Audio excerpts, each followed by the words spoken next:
Inaprubahan na ng House Committee on Labor and Employment ang panukalang 200 across the board na umento sa sahod ng mga manggagawa sa pribadong sektor.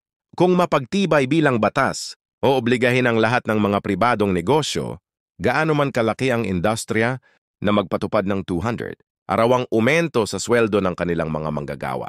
The House of the People is working tirelessly to craft a wage increase measure that meets the needs of our workers, while ensuring that businesses, particularly MSMEs, micro, small and medium enterprises, are supported during this transition. Ayon kay Speaker Ferdinand Martin Romualdez, sinabi ni Romualdez na habang patuloy na tumataas ang inflation, ay sumisirit din ang presyo ng mga pangunahing bilihin at serbisyo kaya lubhang kailangan ang makatwirang wage hike. Binanggit niya ang huling batas na naipasa para itaas ang sahod.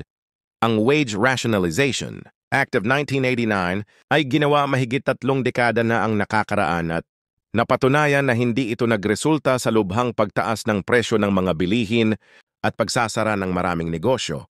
Let's make history together. And hopefully after 36 years, this will finally be passed. We are now closer than ever to passing the first ever legislated P200 daily across-the-board wage increase under the leadership of Speaker Martin Romualdez.